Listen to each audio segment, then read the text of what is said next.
오늘 말씀의 제목은 만남과 구원입니다. 예수님께서는 팔복에서 마음이 가난한 자가 복이 있다. 천국이 그들의 것이라. 마음이 청결한 자가 복이 있다. 하나님을 볼 것이다. 마음이 가난하고 마음이 청결해야 더 복을 받고 또 천국을 소유한다라는 그런 말씀이죠. 마음의 중요성이죠. 마음이 건강해야 또 몸도 건강하다라는 사실도 기억하시기를 바랍니다. 자, 우리는 하나님을 만날 때 우리의 몸도 마음도 건강해진다 믿으시면 아멘. 동방 그리스도 영성에서는 마음에 병이 생기는 원인을 6가지로 말합니다. 하나님을 만나는데 방해거리가 6가지가 있다라는 말이죠. 첫 번째가 무지입니다. 무지. 그 무지는 하나님을 알지 못하는 무지지요.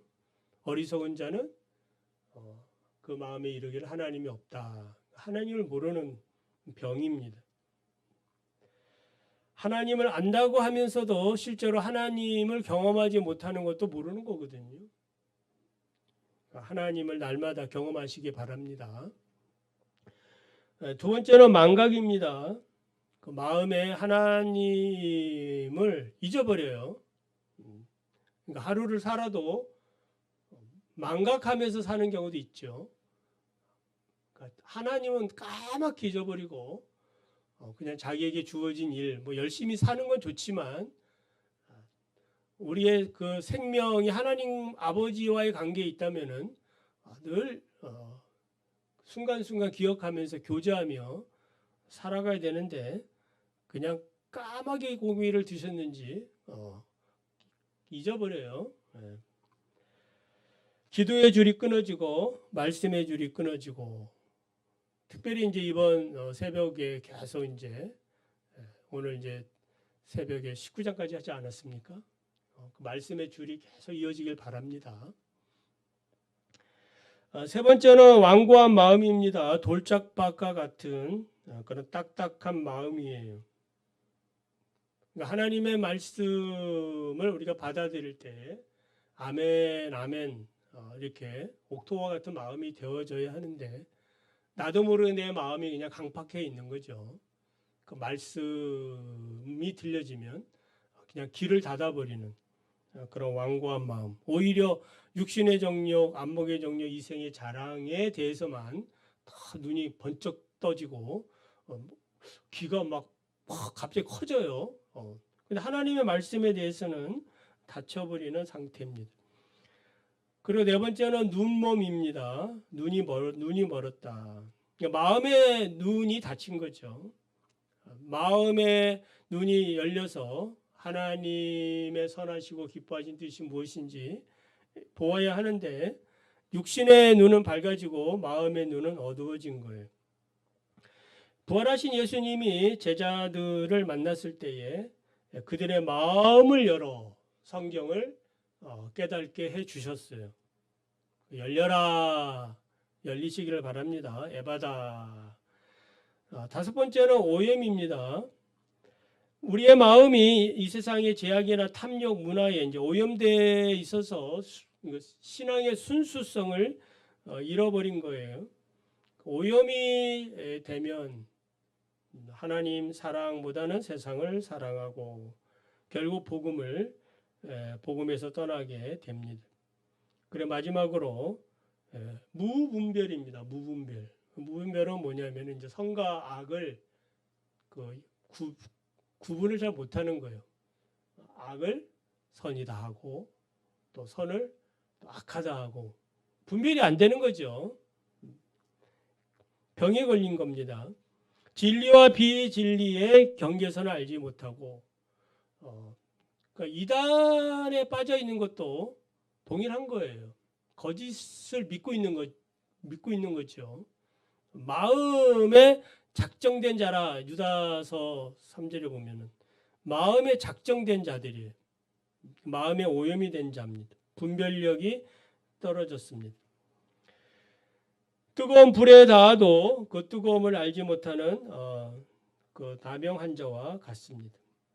자, 무지, 망각, 완고, 눈먼, 오염, 무분별, 이 6가지의 시작은 뭐 당연히 하나님을 모르는 데서부터 시작하는 거죠. 그러니까 창조신앙, 태초에 하나님이 세상을 만드셨다.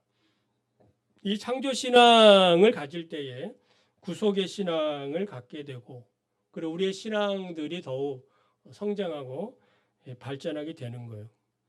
결국 우리의 마음이, 생각이 성장하는 거 아니겠습니까? 오늘 여러분의 마음과 생각이 날마다 성장하기를 바랍니다.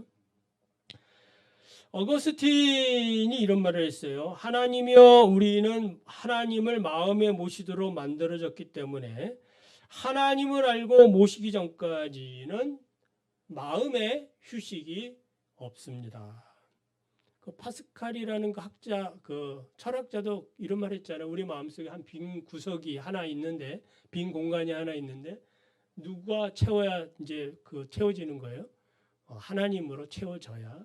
그게 인간이다라는 겁니다.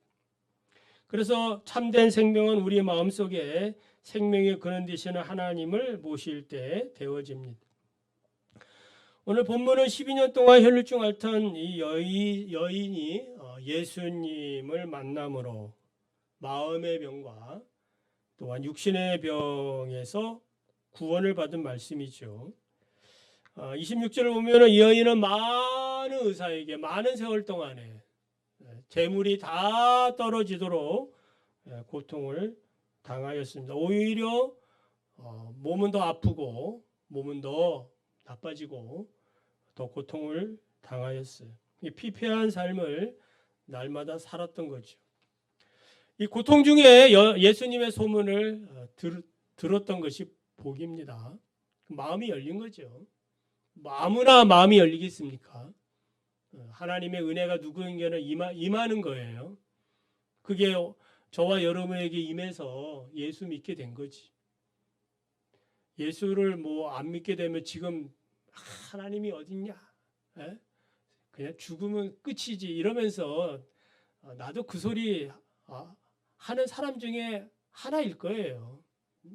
그냥 세상의 즐거움 그걸 누리면서 살자. 그런데 하나님의 은혜가 임해서 예수님을 만나고 보니까 세상의 이치도 알고 역사도 알고 또 이 종말에 대해서도 알게 됐다 이 말입니다. 그냥 똑똑해진 거예요. 그러니까 예수 대학에 들어가서 최고의 그런 공부를 지금 하고 있는 겁니다. 자, 이 여자는 율법적으로는 이제 부정한 자입니다. 나병 환자, 맹인, 중풍병자와 같은 이제 부정한 자인데 이런 부정한 자를 고쳐 주었다는 소식을 들었겠지요. 그러니까 어떤 믿음이 생기는 거예요. 나도 되겠다. 나도 고침받을 수 있겠구나. 이런 믿음이 은혜입니다. 한번 예수 믿어볼까? 이게 은혜입니다. 예수 믿으면 지혜가 생기지 않을까? 부자가 되지 않을까? 뭐 다 예수 믿는 동기가 됩니다. 그래서 주님 앞에 이제 오게 되는 거예요. 공개적으로는 올 수는 없지요. 부정한 자니까. 주님이 찾아오셔야 되는 겁니다. 그래서 이 여인은 주님이 자기를 찾아올 리는 없으니까 변장을 해서 혈루 그 병자가 아닌 것처럼 딱 자기를 숨기고 예수님께 몰래 접근해서 옷자락을 만지게 됩니다. 이게 믿음이죠. 그 누가 이런 생각을 했겠습니까? 그래서 예수님께서는 이 여자가 행한 모든 일들을 믿음이라고 이제 인정해 주시는 거예요. 그 말씀이 이제 나에게서 능력이 나갔다라는 말씀을 하시잖아요. 누군가 나를 만졌고 나의 능력이 그 옷자락을 만짐을 통하여 나갔다는 거죠. 뭐 그렇다고 해서 옷자락에 무슨 뭐 능력이 있는 건 아니죠. 어떤 접촉점을 통해서 믿음의 어떤 접촉점을 통해서 놀라운 구원의 역사가 일어났다라는 걸 얘기하는 거지. 그래서 믿음으로 주님의 옷자락이라도 만지면 그 큰 은혜와 능력을 받아요. 우리가 오늘 교회에 이렇게 온 것도 예배당에 앉아만 있어도 반 이상은 복 받았다. 아멘. 예? 그런 믿음으로 오는 거예요. 예? 뭐 피곤해서 예를 들면 뭐 주무시고 가더라도 반 이상은 복이 있는 거예요. 자기 믿음이잖아요. 안 오는 것보다 얼마나 큰 복을 받고 가겠습니까? 예수님께서 따라 내 믿음이 너를 구원하였으니 평안히 가라. 내 병에서 놓여 건강할지어다. 여인을 찾았고 여인을 이제 공개적으로 소개해도 되죠. 왜 그렇습니까? 그 부정한 병에서 고침을 받았거든. 할렐루야. 이제 뭐 숨어서 뭐 은밀하게 막 어두운 그늘 찾아서 다닐 필요가 없는 거예요. 이제 대낮에 떳떳하게 다닐 수 있는 그런 자유함을 얻게 된 것입니다. 이 여자는 예수님의 옷자락을 만진 순간 병에서 구원을 받았지요. 아멘. 근데 예수님께서 이 여인을 찾는 이유는 무엇 때문이에요? 더 큰 구원을 주시려고 찾는 겁니다. 만약 만약 제가 그 여자분이라고 하면 몰래 그냥 도망갈 수도 있죠. 내 볼일 다 끝났잖아요. 내가 지금 내 병을 고치려고 왔는데 굳이 또 내가 여기 와서 고침받았다는 것을 그 사람들에게 보일 필요가 있나요? 어떤 사람은 그럴 수도 있죠. 그런데 예수님께서는 여인의 그런 믿음을 자랑하기를, 간증하기를 원하신 거예요. 그걸 통해서 뭘 주시려고?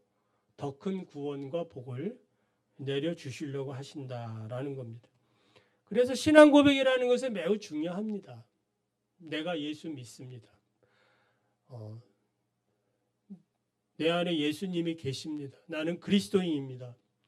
이렇게 얘기를 하려고 하면 뭔가 이제 불이익이 있을 것 같아서 이제 주춤할 수 있지 않습니까? 주저할 수 있고. 그렇지만 예수님을 우리가 시인하는 순간 우리 예수님도 우리를 시인하고, 우리 예수님이 시인하면 그냥 알았어 이렇게 하는 게 아닌 거예요. 하늘 문을 여시고 열면 닫을 자가 없고 닫으면 열 자가 없는 그 천국 문을 여셔가지고 우리에게 복을 내려주신다. 이게 믿어지면은 주님께서 나에게 하신 일들을 자랑하겠어요? 자랑하지 않겠어요? 네? 자랑하지요. 아멘. 자랑하지 못하는 것은 주님에 대한 이런 믿음의 어떤 부족이에요. 이게 믿음이 약한 거죠. 적다라고도 말할 수 있고. 자, 10명의 나병 환자가 고침을 받았지요. 불쌍히 여겨서 자기들 말대로 불쌍히 여겨주세요. 저희들을 고쳐주세요. 그리고 예수님이 불쌍히 여겨서 그들을 이제 고쳐주지요.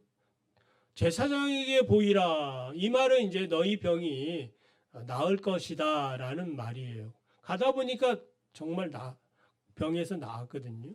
제사장에 보이라는 말은 이제 제사장이 인정을 해줘야 사회로 이제 공동체로 가족으로 이제 돌아갈 수가 이제 있는 거죠. 근데 이제 10명 중에 9명은 이제 제사장에게로 가고 1명만이 예수님께로 돌아왔다 이 말이에요. 예수님이 그 다른 9은 어디 있느냐고 이렇게 묻는 걸 보시면 예수님께서 그들을 고쳐주신 그 목적은 무엇이에요? 너희들이 정말 나의 구원과 은혜를 알고 너를 고쳐준 하나님, 그 예수 그리스도를 찬양하라는 그런 얘기 아니겠습니까? 근데 1명만이 돌아와가지고 엎드려가지고 주님께 영광을 돌립니다. 이때에 예수님께서는 이 한 명에게 진짜 구원을 선포하죠. 내 영혼이 구원을 얻었다. 어떻게 살 것이냐, 어떤 복을 받고 살 것이냐는 우리의 신앙의 방향 같아요. 하나님께서 우리에게 주실 큰 은혜와 복을 더 바라보시기 바랍니다. 오늘 아브라함이 탄원한 기도, 탄원 6번 하지 않습니까? 6번을 왜 그렇게 기도한다고 했어요? 왜 하나님이 아브라함에게 소돔과 고모라의 멸망을 알려 주셨나요? 아브라함이기 때문에 그런 거예요. 열국의 아버지이기 때문에. 내일 새벽에도 아브라함이 잘못했음에도 불구하고 또 속이거든요. 누이라. 그래도 불구하고 우리 하나님이 열국의 아버지인 아브라함을 뭐하냐면은 선지자다. 그를 세워줍니다. 그러니까 우리가 잘하든 잘못하든 그런 걸 떠나서 하나님께서는 자기의 언약을 지키시는 그런 분이심을 우리는 믿어야 돼요. 그러니까 하나님 앞에 나아가는 게 복을 받고 사는 길인 줄을 믿으시기를 바랍니다. 자, 이 혈루증이라는 것은 이제 부정한 병이고, 이 여자가 앉는 곳마다 뭐 하는 거예요? 다 부정해지는 거죠. 잘 아시죠? 그러니까 이 여자는 왜 예수님을 만지려고 했을까? 그것은 레위기 17장 11절을 보면은 육체의 생명은 피에 있음이라 내가 이 피를 너희에게 주어 단에 뿌려 너희의 생명을 위하여 속하게 되었나니 생명이 피에 있으므로 피가 죄를 속하느니라. 그러니까 자기의 율법에 의하면 부정을 거룩하게 만들려면은 뭐가 필요하냐면 피가 필요하거든요. 피를 뿌려서 정결케 합니다. 또 피가 아니더라도 이제 기름, 이제 관유라 그러는데 그 기름을 뿌려서 부정한 것들을 거룩하게 만들어요. 제단불에 피를 바르고 또 제사장을 머리에 기름을 부어서 거룩하게 하고 또 제물에 관유를 부어서 거룩하게 하고 그러니까 뿌려져야 된다 이 말이에요. 그러니까 여자는 그런 생각으로 이렇게 예수님을 접근한 건 아니겠지만은 예수님은 어떤 분이시냐? 바로 보혈의 피가 흐르는 분이신 줄 믿으시기 바랍니다. 그러니까 모르고 갔는데 복이에요. 거기에서 정말 하나님의 축복과 은혜를 받은 겁니다. 이 여자는 예수님의 옷자락만 만지면 거룩해지겠구나. 그런 단순한 믿음일 수도 있어요. 자기가 부정한데 부정한 자가 부정한 어떤 것들을 다 만지면은 의자든지 사람이든지 만지면 다 어떻게 되는 거예요? 부정하게 되는데 자기가 고침을 받는다라는 말은 예수님은 자기가 생각할 때는 나의 부정을 고쳐 주실 수 있는 그런 거룩한 분이시다. 아멘. 거룩한 분이다 이 말이에요.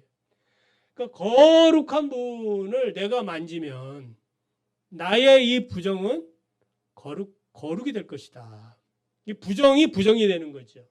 부정이 되면 긍정이 되잖아요. 그러니까 부정이 긍정이 되려면은 바로 예수의 피가 예수를 만지는 거죠. 오늘도 우리가 예수를 믿는다라고 얘기하는 것은 예수님을 믿으면 예수님께서 가지고 있는 보혈의 능력이 자동으로 뭐 하는 거예요? 다 적용이 되는 거거든요. 할렐루야. 적용이 돼. 그래서 마음의 병이나 영혼의 병이나 육신의 병이나 모든 질병을 피가 깨끗하게 하거든요. 보혈입니다. 보혈의 능력이에요. 십자가의 능력인 것입니다. 이 능력이 바로 믿음을 통하여 이제 흘러간다라는 겁니다. 그래서 예수님께서는 구약의 제단보다 더 크시고 성전보다 더 크신 분이시다. 그러니까 구약의 제단불도 피로 거룩해지면 그거 잡는 사람은 그 죽음에서도 살아나거든요. 죽이지 못하거든.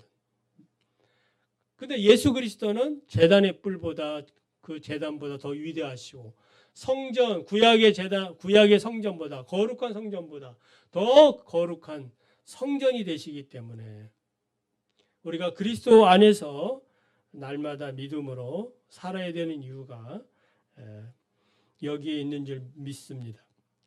자, 히브리서 4장 16절 한 절만 읽고 마칩니다. 그러므로 우리가 긍휼하심을 받고 때를 따라 돕는 은혜를 얻기 위하여 은혜의 보좌 앞에 담대히 나아갈 것이니라. 그러니까 은혜의 보좌 앞에 어떻게 나갑니까? 어떤 마음으로?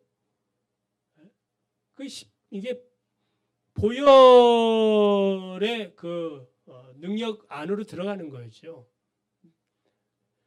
그러니까 주님께서 구원하신 그 놀라운 사랑과 은혜, 오늘도 나에게 은혜 생수의 강처럼 넘쳐서 그 은혜 속에 또 날마다 사시기를 바랍니다.